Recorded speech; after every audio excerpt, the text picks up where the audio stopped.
Right. So looking at the episodes here, I've underlined just, some things, and I'll say a few words here, and I'll say more about it in later podcasts. But for example, the first three episodes, this is largely where we see the griot, the oral poet.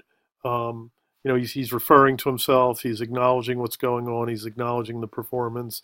So we really see a lot of his moves uh, in these first three episodes. Okay, so it's something to keep in mind. He recedes somewhat, as most storytellers do when he gets into the actual story.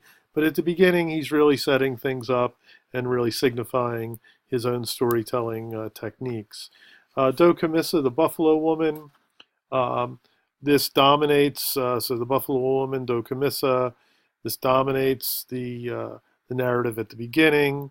Okay, her and her sister Zogolon, okay, are two very strong female characters to mothers that play a central role throughout the text.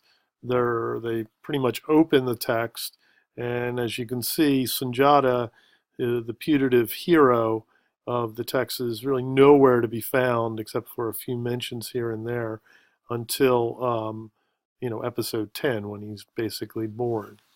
Um, so we have exile, and visits. There's a lot of journey and traveling type motifs that go with epic.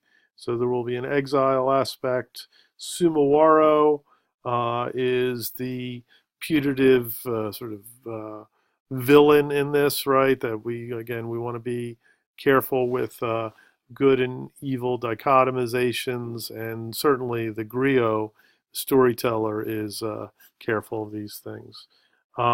Sacrifice of Kosia Kante is another female figure, right? Again, highlighting, um, and I'll do this throughout the text, right? Um, epic poetry is usually considered to be a patriarchal mechanism serving, men and their political power. Oftentimes, women are not to be found in the text at all. So we always want to sort of highlight where the women are and what they're doing, and oftentimes they're doing a lot.